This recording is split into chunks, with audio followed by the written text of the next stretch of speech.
Monday in the Bay Area, Big Z goes back in Lou Piniella's starting rotation. I have the over-under on Zambrano at 5 1/3 innings. We'll talk about it with Radwanski and Benson. Where you dialed in, the Fan Show, where the fans speak. This is Black and Blue City on WCIU.com.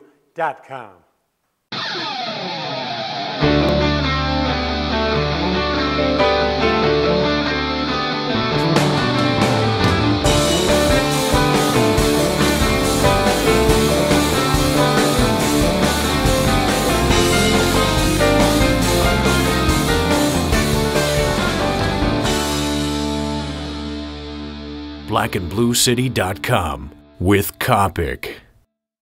Hey, Cubby fans, at least every fifth day between now and October is going to be interesting for one reason. Carlos Zambrano will be in the starting rotation. We meet our ball players, our regulars, our good friend Joel Radwanski, the pride and joy of Clark and Edison, along with 275 pounds of twisted steel and sex appeal, the Benny man himself, Matt Benson, the pride and joy of the Chicago White Sox. Go back to June 25, U.S. Cellular Field, the Zambrano blowout. Could it be, without going into elaborate detail, that maybe Zambrano picked the wrong spot, but his message, in fact, was quite correct about Lee and this ball club?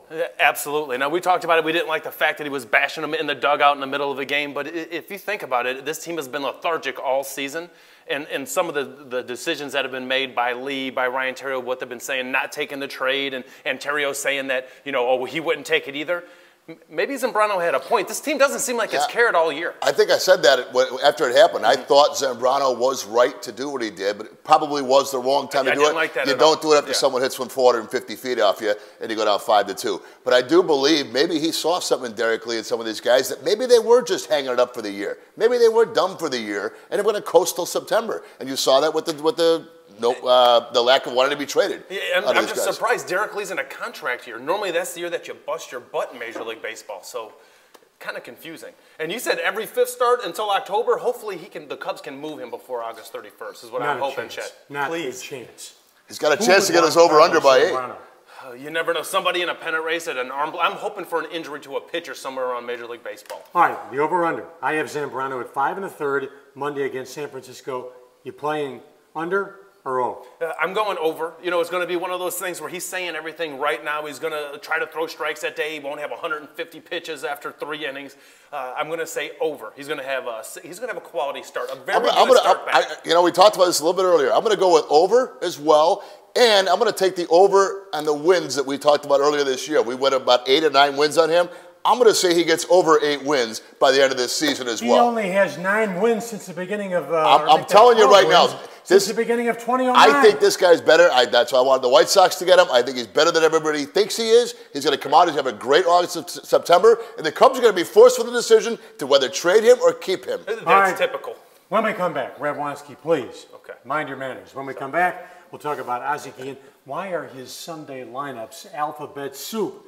Benson will have the first opportunity to throw the punch right here on Black and Blue City.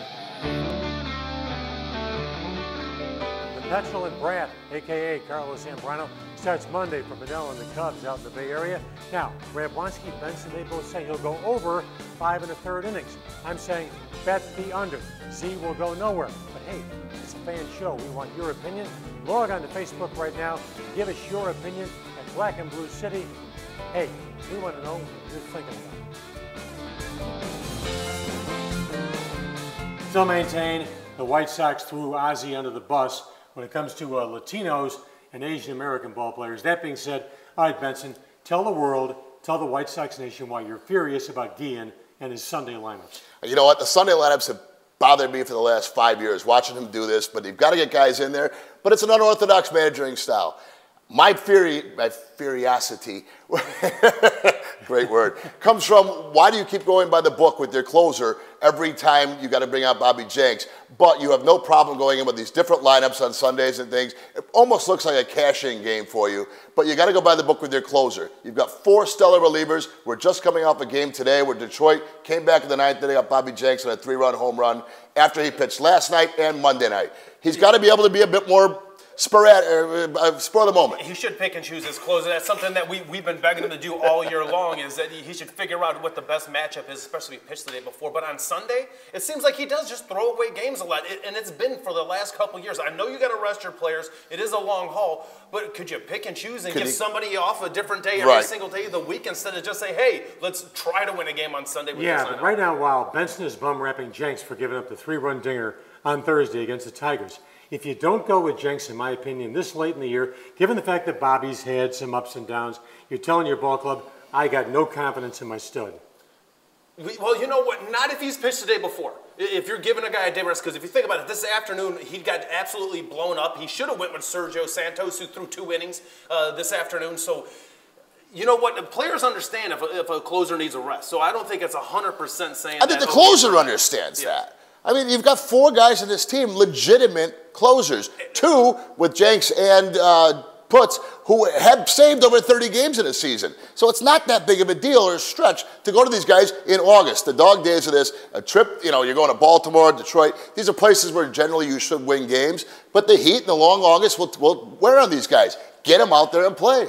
Chet, these guys know that it's a long stretch for the year. They understand it's a pennant race, and I think they're more worried about Jenks in October than right now. You realize right now that if the White Sox fumble and Gardenhire wins the division, Jenks will be your GOAT. Jenks will be the GOAT. It's not going to happen. I'm going right on the record here. They will not lose this division. I think Minnesota's bullpen is horrible, and so is their pitching staff. But yeah, Jenks will be the GOAT on this one. There's games that he has blown late in the year, Chet, but I'm going to have to disagree. They blew this. If they don't make it, if they don't win, it's because of all the games they blew in April and May. The horrible starts by Beckham, the Floyd. I know he's great now, but he was horrible early. Burley wasn't good early. There's a lot to blame. It won't just be Bobby. All right, when we come back, Starlin Castro, should he be given consideration as National League Rookie of the Year? What about Alexi Ramirez? Should he be, given consideration as American League Most Valuable Player? Radwanski, Benson, Kopic, Black and Blue City, right here on WCIU.com. Fair or foul question this week, folks. I'm nominating the best shortstop in the American League to be the American League MVP. That shortstop is Alexi Ramirez, our very own with the Chicago White Sox. I believe Alexi is American League MVP. Fair or foul? Log on to Black and Blue City and let us know what you think.